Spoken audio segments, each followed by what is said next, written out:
BFM Bourse, vos placements, nos conseils sur BFM Business. D'ailleurs, la baisse des cours du pétrole fait remonter les compagnies aériennes. Elles remontent d'ailleurs depuis maintenant déjà quelques semaines. Et justement, à quelques semaines des vacances d'été, on va prendre le large dans BFM Bourse. On va vous apporter des idées pour investir en bourse dans la thématique des voyages. Jérémy Blackwell nous rejoint, le président de Blackwell Family Office, fondateur de la newsletter bourse Limonade. Bonjour Jérémy. Bonjour Guillaume. Bon, investir dans le voyage à travers la bourse, bien sûr, parce que les vacances d'été approchent, mais il y a aussi des vraies opportunités, c'est ça? C'est un bon timing boursier, là? Oui, c'est vrai que les valeurs voyage ont souffert en bourse fort logiquement avec le conflit en Iran, qui a l'air de se diriger peut-être vers une sortie, on verra. Mais en tout cas, même s'il y a encore des incertitudes à court terme, c'est un secteur qui est très porteur à long terme avec une forte croissance. Alors, l'idée, c'est de l'illustrer à travers des valeurs que vous aimez bien. Vous allez nous en proposer 3. Vous êtes prêt à relever le défi? Je suis prêt, Guillaume. Et parmi ces 3 valeurs que vous nous proposez aujourd'hui, il va falloir argumenter parce qu'on va vous challenger, je vous préviens. Il y a voyageurs du monde. Alors que moins de Français veulent voyager à l'étranger cette année, c'est vrai, il y a le contexte géopolitique. Vous êtes positif sur voyageurs du monde. Qu'est-ce qui vous plaît exactement dans cette valeur? Alors, voyageurs du monde, effectivement, c'est une small cap, mid cap, donc qui est le numéro 1 français donc du voyage organisé haut de gamme et sur mesure. Donc, ils ont une partie vraiment voyage sur mesure qui fait 55% du chiffre d'affaires, et une partie voyage d'aventure, donc ça va être partir en Antarctique, etc., qui fait 45% du chiffre d'affaires. C'est des segments qui sont en forte croissance. C'est une valeur qui se paye pas très cher, elle paye 13 fois les bénéfices de cette année, avec 5% de dividendes également. Donc voilà, une valeur de qualité qui déçoit rarement, et qui est en ce moment assez mal valorisée par le marché. Oui, et c'est ça, parce qu'il y a eu débat en 2 mots, pendant quelques mois, effectivement, sur ce titre, très peu liquide. Ça vous empêche pas de le conseiller directement? Le fait que ce soit très peu liquide n'est pas un obstacle pour vous? Alors non, il y a beaucoup de belles sociétés peu valorisées qui sont assez peu liquides, donc il faut être vigilant à acheter effectivement des montants raisonnables avec des ordres à court limité et progressivement, mais c'est une valeur justement qui peut assez rapidement remonter si la tendance s'inverse un petit peu, et notamment si la guerre se termine vraiment, en tout cas si on va dans le bon chemin. Mais d'ailleurs, Guillaume, souvenez-vous ce que dit Eric Lewin, puis différents spécialistes du secteur du luxe. Maintenant, les clients du secteur du luxe, le sac à main, la Porsche, ils veulent une expérience. Oui. Ils veulent de l'expérientiel. C'est devenu un nouveau mot à la mode. Alors effectivement, voyageurs du monde, on est en plein dedans. D'ailleurs, les géants du luxe se lancent de plus en plus dans l'hôtellerie expérientielle aussi. Voilà, avec un truc spécial, un événement à vivre. À part ça, il y a aussi des valeurs un petit peu plus classiques, évidemment Accor. Qu'est-ce qui vous attire dans cette valeur? Accor, effectivement, donc valeur française qui est leader européen donc de l'hôtellerie.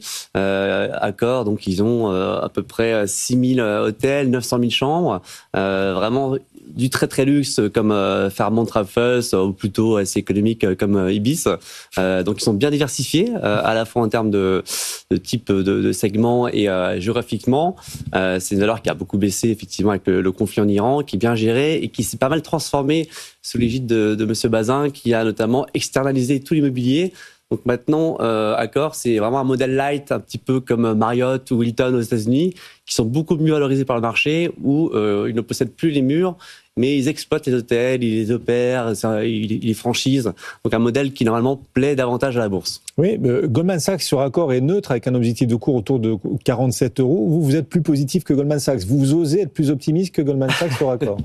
Alors j'ose être un peu plus optimiste. Alors ils ont quand même un objectif qui est supérieur au cours actuel, mais c'est vrai qu'il y a plusieurs catalyseurs sur Accor. Notamment, là, ils ont cédé un peu plus de 30% donc de leur filiale Essendi, c'est la partie justement immobilière externalisée, donc les murs d'hôtel à Blackstone et à Colony. Avec cet argent, ils vont pouvoir faire des rachats d'actions jusque 10% du capital d'Accor, qui vaut un peu plus de 1 milliard d'euros. Donc c'est assez conséquent. Et ils ont un actif un peu caché qui s'appelle Ennismore, qui comprend notamment en France, par exemple tout ce qui est The Hoxton, Mama Shelter, voilà, la branche un peu lifestyle justement, un peu expérientielle comme on en parlait, et qui serait valorisée par la Deutsche Bank autour de 4 milliards d'euros quand même. Donc voilà, ça représente des montants conséquents et c'est une valeur un petit peu cachée qui pourrait voir le jour, c'est pas pour tout de suite, mais peut-être dans 1 an ou 2 quand ils font un IPO. Ouais. Oui. Donc, Accor, vous en avez parlé, Voyageurs du Monde, autre valeur du voyage dans laquelle vous croyez. Alors, il y en a une troisième, je vous avoue qu'elle nous surprend, mais vous allez pouvoir argumenter, ça tombe très bien. TripAdvisor, c'est un nom qu'on connaît tous, et le titre est vraiment très très mal aimé en bourse. Vous aimez là vraiment à travers TripAdvisor ce que le marché pour l'instant rejette. Vous pensez que le marché va changer d'avis?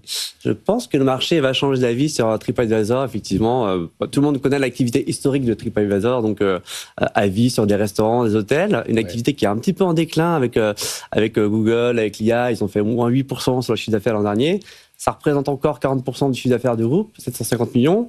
Ils ont une autre activité qui est vraiment le moteur du groupe, qui s'appelle Viator, dans tout ce qui est réservation d'événements et d'activités en ligne, qui fait déjà, devrait faire $1 milliard cette année, 50% de chiffre d'affaires et en bonne croissance. Et surtout, ils viennent de vendre The Fork, donc la fourchette, qui était une boîte française à la base, pour $700 millions à American Express, quand on sait que ça représentait à peine 12% de leur chiffre d'affaires et que donc c'est quasiment la moitié de la valeur en bourse de la société.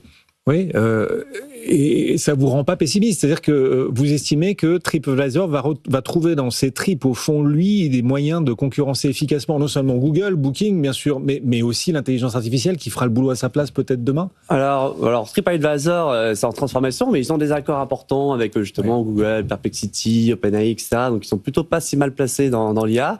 Et surtout ils ont des données, de la data. Ils ont plus d'1 milliard d'avis d'utilisateurs, ce qui a une vraie valeur aujourd'hui avec l'IA. 1 milliard d'avis d'utilisateurs.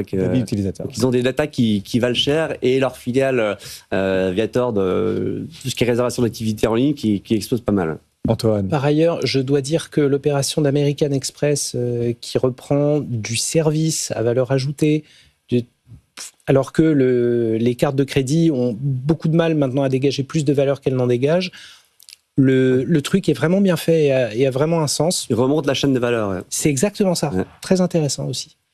Voilà, 3 idées pour investir dans les voyages, des arguments aussi que vous pouvez trouver en podcast Replay. Jérémy Blackwell de Blackwell Family Office. Oui, il porte votre nom ce nouveau Family Office. Oui, tout simplement. Donc je cofonde ce Family Office donc avec Franck Mouchel qui est un ancien dirigeant d'AXA. Et voilà, l'idée c'est d'apporter à nos clients un maximum de transparence et de confiance avec des bons conseils et des bonnes opportunités. Merci beaucoup de nous avoir accompagnés aujourd'hui.